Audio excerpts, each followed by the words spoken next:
ಇದು ಹೇಳಬೇಕಾದ್ರೆ ಅಮೃತ್ ಗಾರ್ಡನ್ ನಿಮಗೆ ನಾಚಿಕೆ ಆಗಬೇಕು. ಕೇಟರರ್ಸ್ ಬಗ್ಗೆ ಹೇಳೋದು.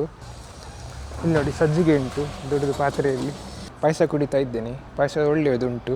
ನೋಡಿ ಇದರಲ್ಲಿ ಎಂತ ಉಂಟು, ಅದಕ್ಕೆ ಸೊಲ್ಯೂಷನ್ ಎಂತ ಗೊತ್ತುಂಟಾ? ಬಿಸ್ನೆಸ್ಸನ್ನು ನಿಲ್ಲಿಸಲಿಕ್ಕೆ ಅಂತ ಈ ವಿಡಿಯೋ ಮಾಡಿದ್ದಲ್ಲ. ಎಲ್ರಿಗೂ ನಮಸ್ಕಾರ. ನೋಡಿ ನಾನು ಈಗ ಅಮೃತ್ ಗಾರ್ಡನಲ್ಲಿ ಇದ್ದೇನೆ. ಪಾಯಸ ಕುಡಿತಾ ಇದ್ದೇನೆ. ಪಾಯಸ ಒಳ್ಳೆಯದುಂಟು. ಇಲ್ಲಿ ಯಾರು ಕ್ಯಾಟ್ರಿಂಗ್ ಮಾಡಿದರೂ ನೀವು ಮಾಡಿದ ಪಾಯಸ ಚೆಂದ ಉಂಟು. ಪ್ಲಸ್ ಹೌದು, ನನಗೆ ಹಸಿವು ಹಾಕಿದೆ. ನಾನು ಕೆಲಸದಿಂದ ಸೀದಾ ಬಂದದ್ದೇ. ಅದಿಡಲಿ. ಎಂತ ಗೊತ್ತುಂಟಾ, ಇಲ್ಲಿ ನೋಡಿ, ಇದು ಪ್ಲಾಸ್ಟಿಕ್ ಬಾಟ್ಲ್ಗಳು. ಒಂದು ಸಲ ಬಾಟಲ್ ಓಪನ್ ಮಾಡಿದ ಮೇಲೆ ಅದನ್ನು ಬಿಸಾಡುವುದೇ. ಪ್ರಕೃತಿಗೆ ಕಸವನ್ನು ಬಿಸಾಡ್ತಾ ಇದ್ದೀರಿ ಈ ಪ್ಲಾಸ್ಟಿಕ್ ಮುಖಾಂತರ.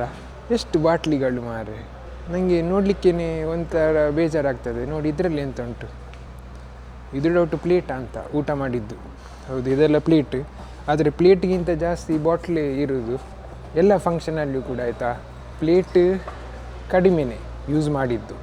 ಆದರೆ ಈ ಚಿಕ್ಕ ಚಿಕ್ಕ ಬಾಟ್ಲಿಗಳು ಒಬ್ಬರು ಸ್ವಲ್ಪ ಕುಡಿದು ಎಲ್ಲಿಯೋ ಇಡ್ತಾರೆ, ಮತ್ತು ಪುನಃ ಬಾಯಿರಕ್ಕೆ ಆದರೆ ಪುನಃ ಬಂದು ಇನ್ನೊಂದು ಹೊಸತು ಬಾಟ್ಲಿಯನ್ನು ಓಪನ್ ಮಾಡ್ತಾರೆ.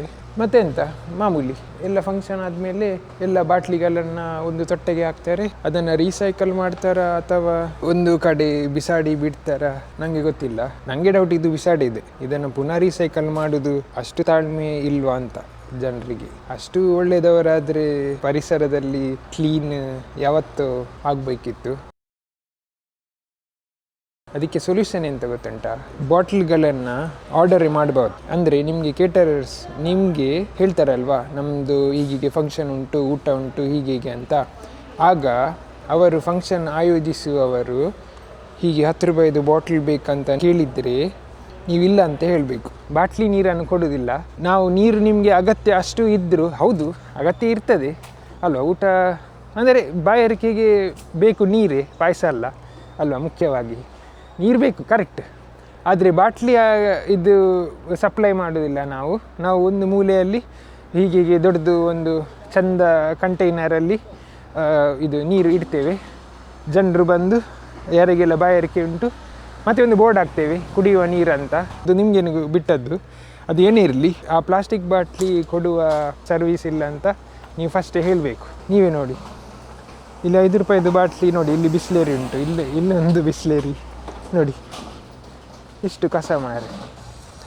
ಇಲ್ಲಿ ನೋಡಿ ಸಜ್ಜಿಗೆ ಉಂಟು ದೊಡ್ಡದು ಪಾತ್ರೆಯಲ್ಲಿ. ಅದು ಬೆಳಿಗ್ಗೆದ್ದು ತಿಂಡಿಯ ಅಂತ ಉಳಿದಿದೆ. ಅದು ಹೌದು, ಇವರು ತಗೊಂಡೋಗ್ತಾರೆ. ನೋಡಿ, ಇದೆ ಚಿಕ್ಕ ಚಿಕ್ಕ ವಿಷಯಗಳೇ ಎಲ್ಲರೂ ನಿರ್ಲಕ್ಷಿಸ್ತಾರೆ. ಅದು ತಲೆಯಲ್ಲಿ ಇಲ್ಲ.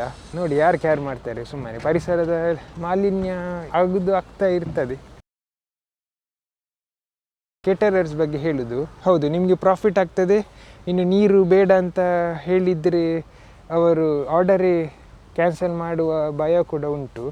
ಅದು ನನಗೆ ಗೊತ್ತಿಲ್ಲ. ನನಗೆ ಏನು ಹೇಳಬೇಕಂತ ನನಗೆ ಗೊತ್ತಾಗೋದಿಲ್ಲ. ಯಾಕಂದರೆ ನಾನು ಕೇಟರಿಂಗ್ ಬಿಸ್ನೆಸ್ಸಲ್ಲಿ ಇಲ್ಲ. ನಾನು ಕೇವಲ ಒಂದು ಪ್ರಕೃತಿ ಪ್ರಿಯನಾಗಿ ಇದನ್ನು ನಾನು ಹೇಳಲಿಕ್ಕೆ ಹೊರಟಿದ್ದೆ. ನೋಡಿ ಇಲ್ಲಿ ನೀರು ಹೋಗುವ ಜಾಗದಲ್ಲಿ ಎಲ್ಲ ಬಾಟ್ಲಿಗಳು ನೀರಿಗೆ ಕಾಯ್ತಾ ಇವೆ. ಮಳೆ ನೀರು ಬರ್ತದೆ, ಆಗ ತೇಲಿಕೊಂಡು ಸಮುದ್ರಕ್ಕೆ ಹೋಗಿ ಮುಟ್ಟುವ ಅಂತ. ಆದರೆ ಸಮುದ್ರ ಎಂತ ಮಾಡ್ತದೆ, ಪುನಃ ದಡಕ್ಕೆ ಬಿಸಾಡಿ ಬಿಡ್ತದೆ. ನಿಮ್ಮ ಕಸ ನಿಮಗೇನೆ, ನಮಗೆ ಬೇಡ ಅಂತ. ನೋಡಿ, ಪ್ರಕೃತಿ ಕೂಡ ಜಾಣ್ಮೆ, ಸ್ಮಾರ್ಟ್ ಉಂಟು, ಆಯಿತಾ. ನಾವೇ ಮಂಗನವರು ಮಾನವನಾಗಿ ಈ ಭೂಮಿಯೇ ನಮ್ದಂತ ಹೇಳಿ ಆಳುವುದು. ಎಂತ ಮಾಡೋದು, ಬುದ್ಧಿ ಹಾಗೆ ಆದರೆ ಎಷ್ಟು ಮಾರೆ. ನೋಡಿ, ಇದು ಹೇಳಬೇಕಾದ್ರೆ ಅಮೃತ್ ಗಾರ್ಡನ್ ನಿಮಗೆ ನಾಚಿಕೆ ಆಗಬೇಕು. ನಿಮ್ಮದೇ ಪ್ರಾಪರ್ಟಿಯಲ್ಲಿ ಹೀಗೆ ಕಸ ಎಲ್ಲ ಬಿಸಾಡಿದೆ ಅಂದರೆ, ಹೌದು ಯಾರು ಕೂಡ ಗಮನಕ್ಕೆ ಕೊಡೋದಿಲ್ಲ. ಅದನ್ನು ನೋಡಿ ನನಗೆ ಈಗ ಗಮನಕ್ಕೆ ಬಂತು. ಒಬ್ಬನಿಗೆ ಬಂದಲ್ವಾ, ಇನ್ನು ಈ ವಿಡಿಯೋ ನೋಡುವವರಿಗೆ ಇನ್ನೊಬ್ಬನಿಗೂ ಬರುವ ಚಾನ್ಸಸ್ ಉಂಟು. ಕಸ ಎಷ್ಟುಂಟು ಮಾರೆ. ಇರಲಿ, ನನಗೆ ಅಷ್ಟೇ ಹೇಳಲಿಕ್ಕೆ ಇದು ಮಾಡಿದ್ದು. ನೋಡಿ, ನಾನು ಯಾರ ಹೊಟ್ಟೆಗೆ ಕಲ್ಲು ಹಾಕೋದಲ್ಲ, ಇದನ್ನು ಹೇಳಿ ಯಾರದು ಕೂಡ ಬಿಸ್ನೆಸ್ಸನ್ನು ನಿಲ್ಲಿಸಲಿಕ್ಕೆ ಅಂತ ಈ ವಿಡಿಯೋ ಮಾಡಿದ್ದಲ್ಲ. ನಾನು ಕೇವಲ ಏನಾಗ್ತಾ ಉಂಟು ಅದನ್ನೇ ಎತ್ತಿ ತೋರಿಸ್ತಾ ಇದ್ದೇನೆ. ಇರಲಿ, ಧನ್ಯವಾದ. ನನಗೆ ಈಗ ಹೋಗಲಿಕ್ಕೆ ಉಂಟು. ಪಾಯಸ ಚೆಂದ ಇತ್ತು, ಪುನಃ ಹೇಳ್ತೇನೆ. ಹೊಟ್ಟೆ ತುಂಬಿತಂದರೆ ಹಸಿವನ್ನು ಒಂದು ಲೆವೆಲಿಗೆ ಕಂಟ್ರೋಲಲ್ಲಿ ಇಟ್ಟಿತು. ಅದಕ್ಕೆ ನಾನು ಧನ್ಯವಾದ ಹೇಳ್ತೇನೆ. ಆಯಿತು, ಥ್ಯಾಂಕ್ ಯು ಈ ವಿಡಿಯೋನ ನೋಡಿದ್ದಕ್ಕೆ. ಆಯಿತು.